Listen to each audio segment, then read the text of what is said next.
Welcome to Wednesday night's Bible study. This is part 3 of our study about the life of Noah.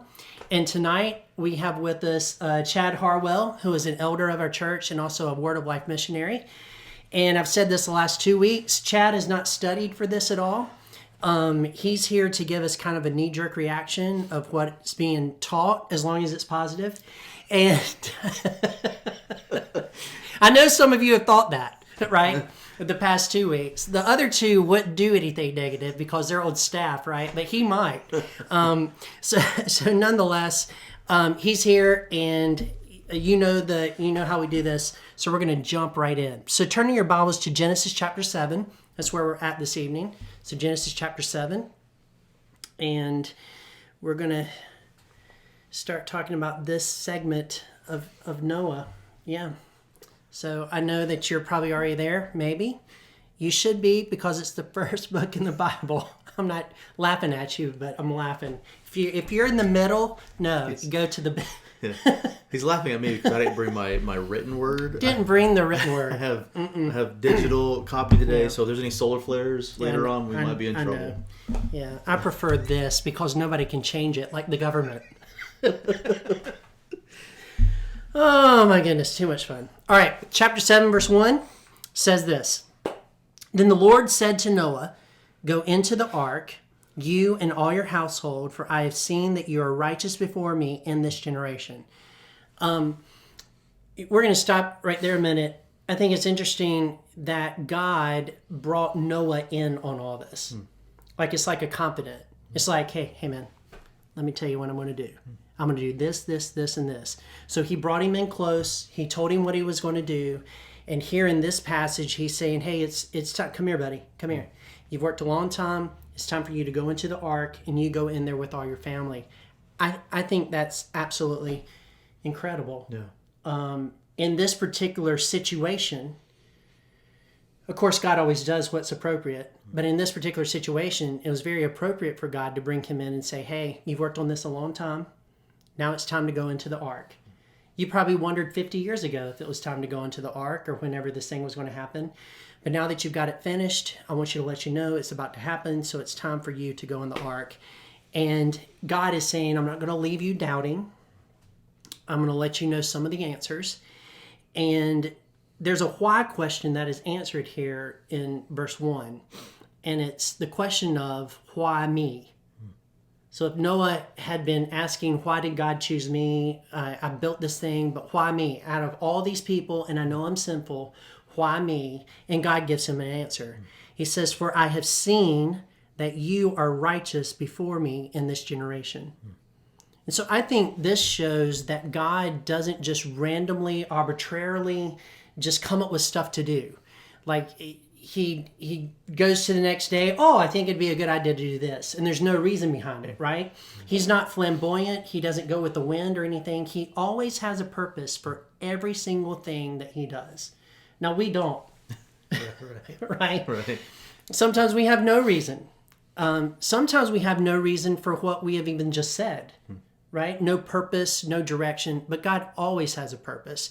And so he shared the purpose with Noah. He brought him in as a person of confidence. How do you feel about that particular close relationship between God and Noah? I mean, what does that make you think of? Yeah, well, the first thing I think of is like, wow, like just wow, like yeah, that he had this relationship with God that nobody else did. Right. Yeah. Right. And then it makes me think of my relationship that I have with God, and the same thing, like, wow, like how is it possible that I'm able to have this relationship? Just by trusting. Just by trusting. And by believing in him. And yeah, like that's my initial, like, God calls him righteous. He does. Righteous before me. And so that means something, you know, and I just all I can think of is just, wow, like in amongst a perverse generation, that even connecting it to like where I'm at and where we are at, like we live in a pretty fallen world, right? But it's not any more fallen than what it was back here. and there's this still this call for righteousness, for us to live righteous. And when God calls us out of that, we believe and we trust. Yeah, we try to always say stuff like, God treats everybody equally. Well, that's kind of true, but he does have favor for righteous people that attempt in their life to follow the way that he wants them to go. Sure. Because we all fall along the way, but he really, that heart that wants to be righteous, he does say, hey, you're righteous. We know that Noah was not as righteous as God was, or Jesus, but he was righteous enough for God to pull him in on this particular issue here. Yeah. So verse 2, take with you 7 pairs of all clean animals, the male and his mate, and a pair of the animals that are not clean, a male and his mate. So that's basically 14, of each one of these animals that he took on board. He says, and 7 pairs of the birds of the heavens also, male and female, to keep their offspring alive on the face of all the earth. So there's this thing about, I'm about to destroy life on the earth, but I'm making a way for life to exist after the judgment, after the flood. And so God's very intentional about wiping out all the sinful stuff, but he's also very intentional about keeping a way of life after the flood happens, after the destruction happens, after the judgment happens. And in verse 4, for in 7 days I will send rain on the earth, 40 days and 40 nights, and every living thing that I have made I will blot out from the face of the ground. Blot out from the face of the ground. We see this particular term, blot out, when it comes to the book of life. And God, you want to stay in the book of life, and you really don't want to be blotted out of that book of life. And so here, that same type of blotting, I'm just going to totally get rid of this because these people are sinful. So right before he's saying, I'm going to make sure that life exists. However, I'm not going to allow the people that are unrighteous in the unrighteous world to continue to exist. They're just going to be blotted out and wiped out, and nobody will have any remembrance of them. And Noah, it says, did all that the Lord had commanded him. He did all of it. So let's just read verse 6 a minute, and then we'll make a little comment as if I haven't been making comments. Noah was 600 years old when the flood of waters came upon the earth. Now, before, when God told him to build the ark and he started it, was when he was 500 years old. So 100 years have passed. So he started this construction. It was a gigantic undertaking. I mean, huge, bigger than any of our houses, really. My house could probably fit in the ark several times, and yours could too, yours as well. And so he undertook this big thing, and Noah waited, and he worked while he waited, and he was very patient. Sometimes I run out of patience with what God has called me to do. Like, why can't we have growth now? Why can't we see more people receive Christ now? Why can't we do this now? Like that sort of deal in my mind. And here's Noah being called of God to do something. There are no converts to his agenda, to what he's doing. Everybody but his sons, their wives, and his wife are on board with him. Nobody else is, including his father Terah and including Methuselah. They are not on board. Terah is now dead at this point in time. He died 5 years ago in the text. And so he is just waiting and patiently building and faithfully doing the work that the Lord had called him to. And I think that's amazing. Yeah. And then it's time to go into the ark. And Noah knows this is the point in time where everything changes. Everything for him changes. Get into the ark. It is about to happen. And that takes faith, doesn't it? Sure. Have you ever had any time where you just wanted God to speed up? For sure. Right? Yeah, for sure. Yeah. I mean, yes. Yeah. Yeah. And so here he gets finished, and God says 7 days. You better get these animals on the ark in 7 days, which I guess was a realistic expectation. It wasn't like hurry up. You have 7 days to get these animals situated on the ark because it's coming. So again, God draws him into his confidence. Noah waited. He was very faithful. And I think that that faithfulness is part of being righteous. Like righteousness, and we talked about this a little bit last week. Righteousness is not just doing what's right. Righteousness is also has a faith aspect to it. So where you are doing what God has called you to do, and you patiently wait for Him in doing that. So, yeah. So Noah was 600 years old when the flood waters came upon the earth, and Noah and his sons and his wife and his son's wife with him went into the ark to escape the waters of the flood. His family went in. So here's a man of faith that couldn't convince anybody else to go on the ark, including Methuselah, who is still alive at this moment. He dies in the very year that the flood happens. Methuselah does. So he can't even convince great-grandpa to come on board. And here is his family, his 3 sons, their wives, and his wife that are just fully on board because they believe what Noah has told them concerning what God has told him to do. That's leadership. That's spiritual leadership in the home, isn't it? For sure. The whole family. Yeah. You have 3 kids. Yep. And the hope is that all 3 kids will follow Jesus in the future. Yes. But what if one of them doesn't? Do you know what I mean? Yeah. What if one of them goes astray? And we've seen that happen with families before that have, children, and one of them goes this way, one of them goes that way, or both of them just don't adapt the faithfulness of the parents. So Noah, his family had so much confidence in him that they decided to go on the ark. As bizarre as it was to go on the ark. Like we would go to Kentucky and go on the ark, no problem, right? Right. Go in and look around, see, somebody's rendition of that particular vehicle. Yeah. But, to do this when nobody else around you, none of your friends, none of your neighbors, nobody believes, they think you're kooky. For you to go into this means that you had a lot of confidence in Noah because Noah had a lot of confidence in God. And it's a challenge to me that I need to have that type of faith to where I have such a confidence in God that my children will follow. Yeah. Right? For sure. Yeah. So how does that strike you? Yeah, I mean it's super challenging. Yeah. That I am walking in such a way that my kids would believe the same God that I'm following. Yeah. And I think that's it terrifies me, to be completely honest. Yeah. It terrifies me to know that ultimately my kids will all have to choose one day, whether or not they believe, and then they'll have to choose whether or not they continue to follow. Mm-hmm. And I think that is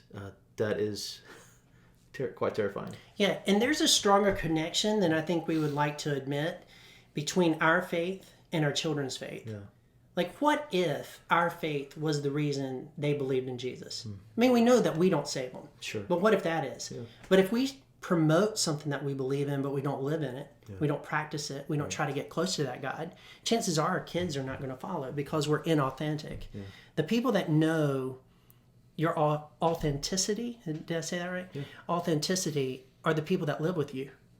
Yeah, so what are they still following?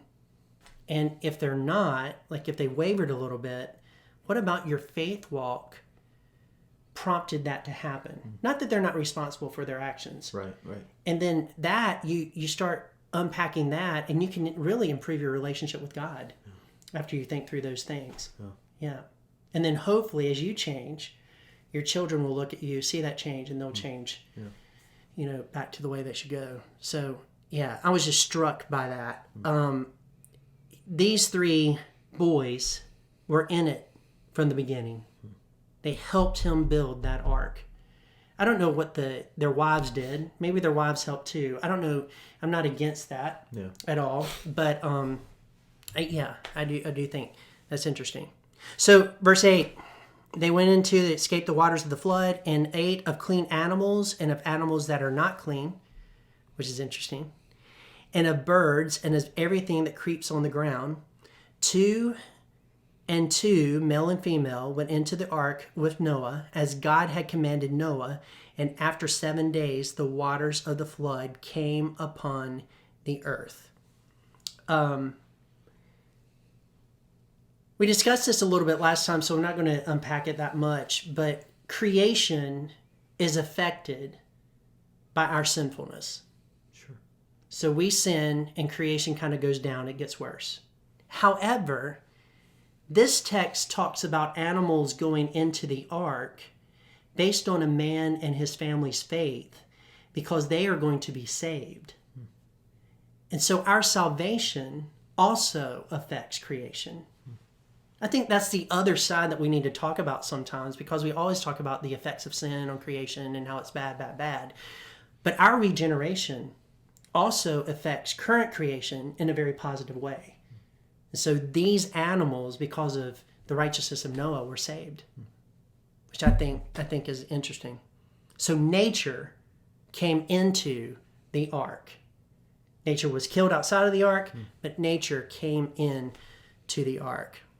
So verse 11, it says, in the 600th year of Noah's life, which is redundant, by the way. We know that he's 600 years old. We know this.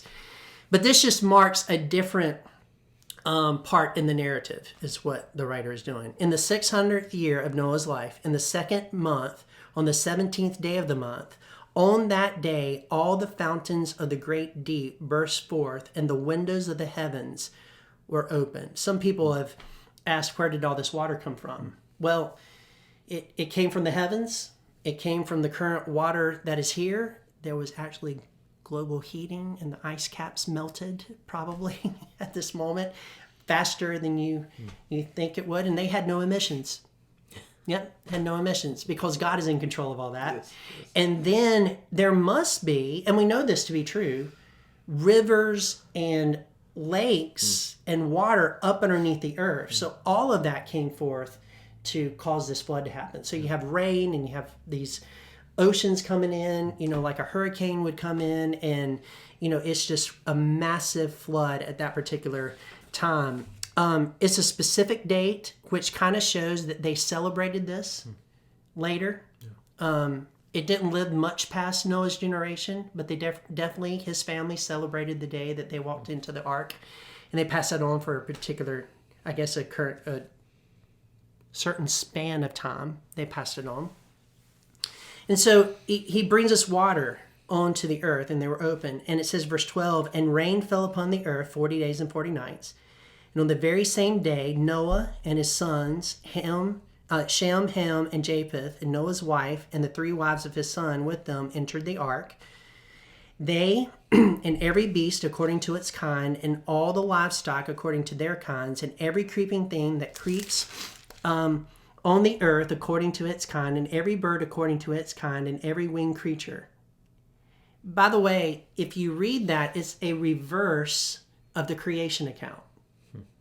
So if you go backwards through it, winged creatures of its kind, every bird according to its kind, and then you go the creeping things, and then the livestock according to its kind, and every beast of its kind, and then it gets to man that was created last. So the reason that this is also in here is to show that there's a reversal of creation. We're going from man all the way to birds. They are being totally blacked out, and God is reversing everything. He's going backwards is what he's doing. And the backwardness is all the way to the first verse in the Bible that says there was waters upon the face of the earth. So the writer here is trying to get you to think back to, this is not just a destruction. This is going to be a recreation, a restart, if you will, of the world that was created.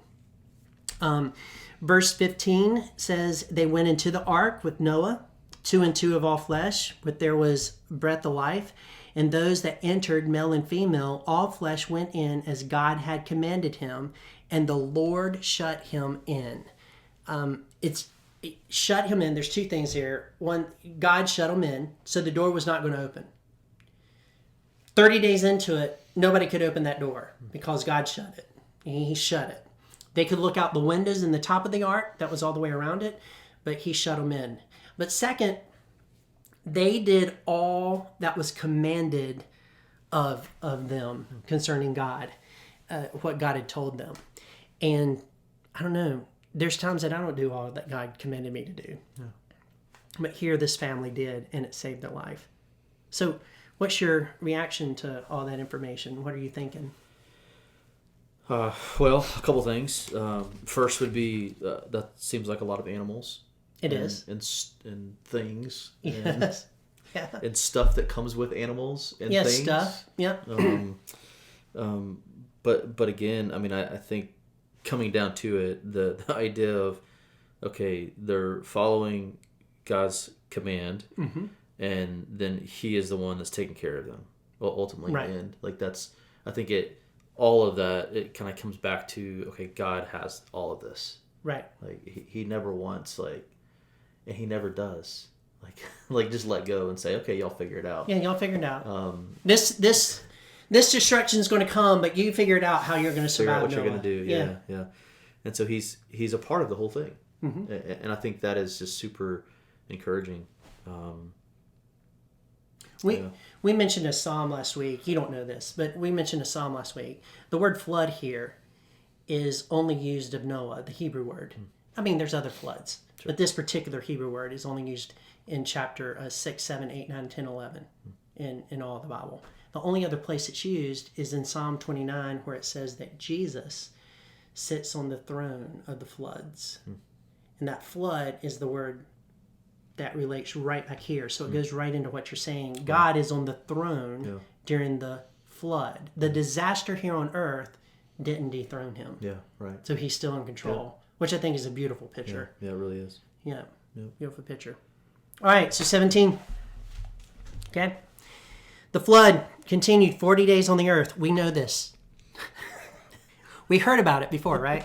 But there's reasons why they're repeated. There's always reasons.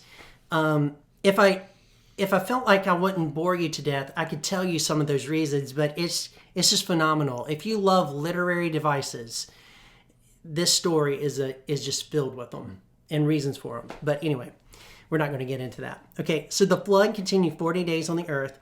The waters increased and bore up the ark, and it rose high above the earth. When you build a big boat, it is launched into the sea. This one wasn't. Yeah. It was on the ground, and the waters didn't destroy it. Have you ever seen a flood? Waters destroy stuff that's already here on the ground. Right. But instead, it lifted it up, and the ark rose above the judgment of God. And it says high above the judgment of God. The particular word waters increased is a word that is used several times. It's used in verse 18, 19, 20, and 24. And it's a military word that is used in other places in Scripture of an army overcoming its enemy in a very powerful way.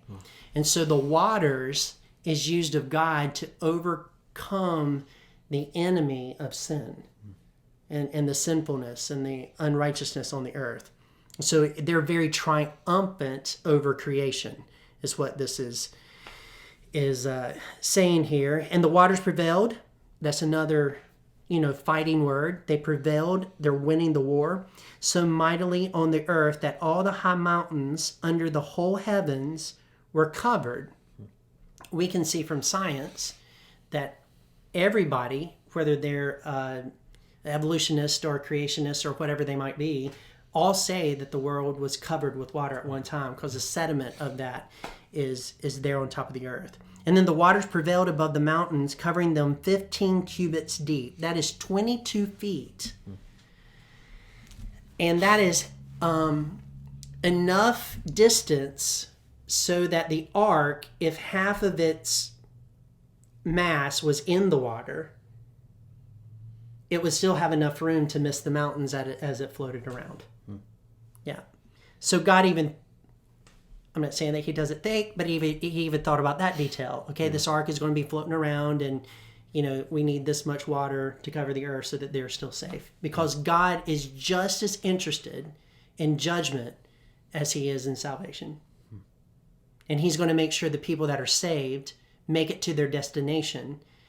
at the same time being a holy God that judges sin. So they are safe in the ark.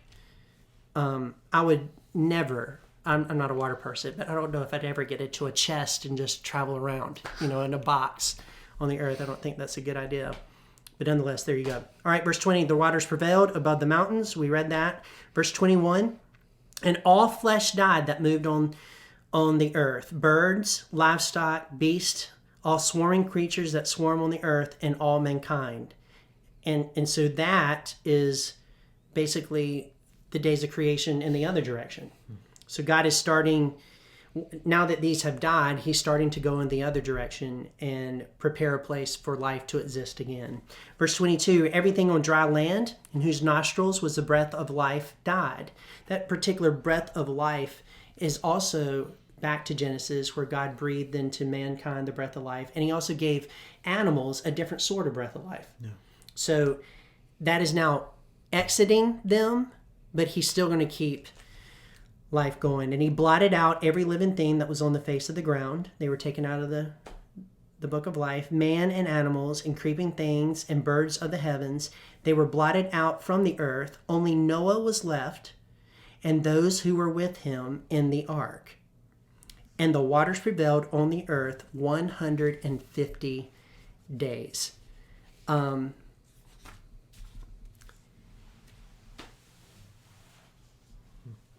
I think it's interesting that we end with Noah. I know that we earlier had, his sons. But the writer is almost saying that I have blotted out every other name in creation, but I kept Noah in the book of life because he was righteous and followed me. We know that he kept his family. We know that, right? Was with him. But he's now washed away everything and kept Noah. I don't know what kind of environment you live in as a Christian. If there are people in your family that are not believers and you're the only believer and you get a lot of pressure back on that because you believe in Jesus and you witness to them, and so they don't always understand that because darkness doesn't. Yeah. They don't understand that all the time. But in those moments, I think an encouragement is that, your name is written and will not be blotted out in the book of life because you are staying faithful to Jesus. If we can think in those terms, not that we want our family members' names blotted out, right, but that God, who we're standing for, will not reject us as long as we are doing what he's asked us to do. Yeah. That's not work salvation. It's just being righteous in this life. I think that's an encouragement to us, that our name is written in that book, and it will be written in that book because we're trying to live for him. So the emphasis on this blotting out thing, I think, is bringing in that parallel. Revelation chapter 3, verse 5 talks about the blotting out of people's names that didn't follow Jesus. And actually, if you read through the book of Revelation, you see at certain times that God is saying, because they were wicked, I'm blotting them out of the book of life. So life is gone. So just make sure that you're living righteously, I guess, at the end of the day. Yeah. All right. So to finish up and then get your final comments, but we'll just comment about that. What do you think about that before we go to Matthew chapter 24? Yeah, I mean, I think my initial thought was the idea, again, going back to, I guess, verse 16, where we wrapped up the whole idea of they did all that God commanded them. The Lord shut them in.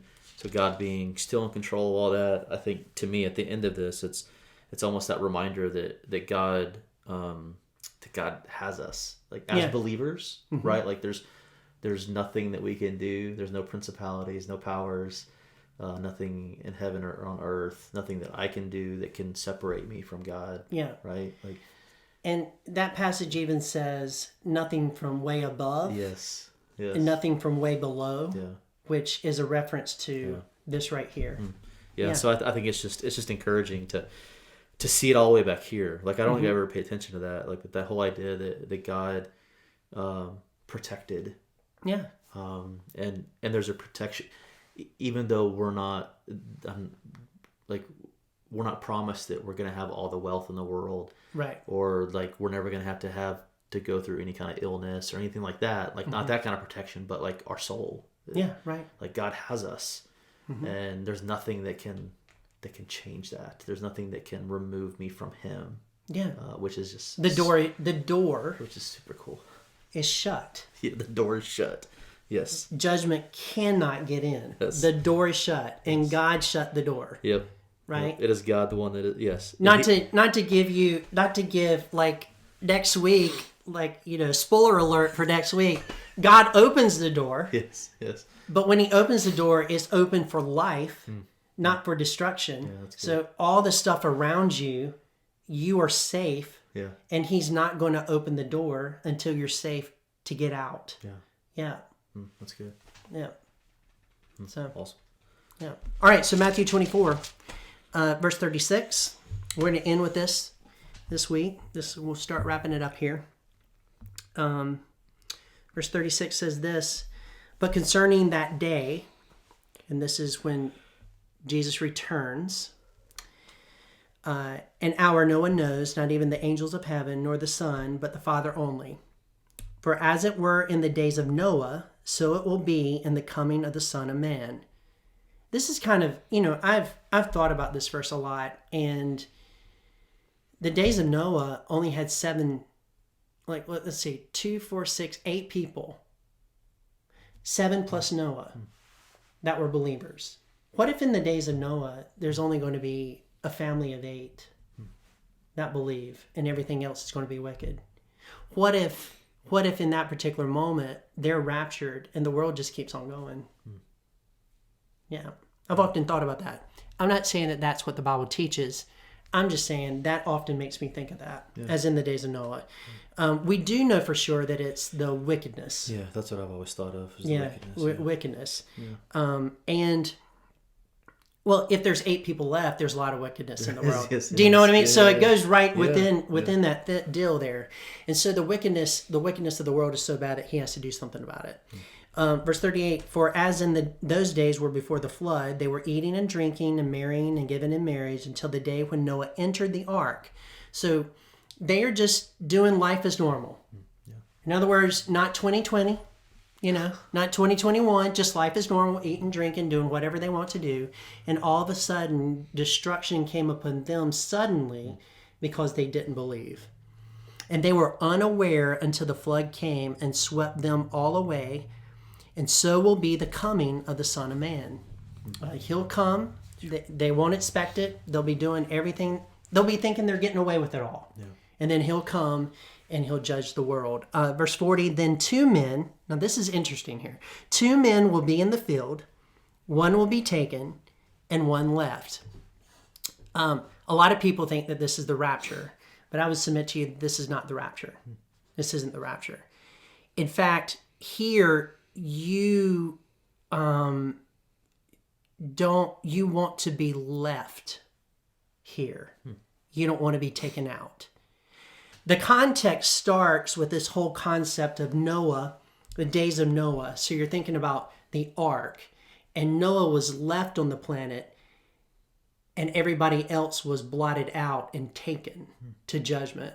So this is a taking to judgment passage. Now, I believe in the rapture. I believe that it's before the tribulation. I just want to put that out. But this passage of Scripture doesn't teach that. Then 2 men will be in the field. One will be taken and one left. You want to be left.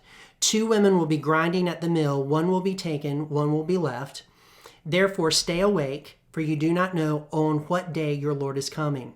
But know this, if the master of the house had known in what part of the night the thief was coming, he would have stayed awake and would not have let his house be broken into. Therefore, you must also be ready, for the Son of Man is coming at an hour you do not expect. Now, check out verse 45. Who then is the faithful and wise servant whom his master will set over his household to give them their food at the proper time? Blessed is that servant who his master will find so doing when he comes. So people that are working when they come. Truly I say to you, he will set him over all his possessions. So he's still there. Not taken, still there.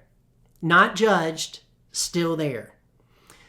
But if that wicked servant says to himself, my master is delayed, and begins to beat his fellow servants and eats and drinks with drunkards, the master of the house will come on a day when he does not expect him, and at that hour he does not know, and will cut him in pieces. That means he's taken. Yeah. So in this passage, you want to stay, right? You don't want to be taken. Cut him in pieces and put him in with the hypocrites in that place where there will be weeping and gnashing of teeth. This passage of scripture is more about Jesus' physical return than it is about the rapture. We learn about the rapture in 1 Thessalonians, 2 Thessalonians, and before the Great Tribulation. But this could be at the end of the tribulation when this happens, right? Because he totally destroys, and we know that the blood in the valley is thick, and so those people are taken out, right? Or it's at the end of the millennium. I think that it's at the end of the tribulation. So in this particular regard, like if you're watching this and I'm gone and you're still here and you've received Jesus, there's coming a day where Jesus is coming back and you want to remain on the earth because you want to enter into that millennial reign with him. You don't want to be taken. You don't want to be beating the servants and doing what's wrong when Jesus returns. And so I thought I'd bring up this passage because of the picture that Noah's Ark gives us and what Jesus said here. So do you have any final comments on that before we end our Bible study? Wow, no, I don't know. I mean, the thing that stands out to me is doing the things that we should be doing. Yeah, Right? sure. Like I think that's what, to me, what stands out the most is like I want to be continually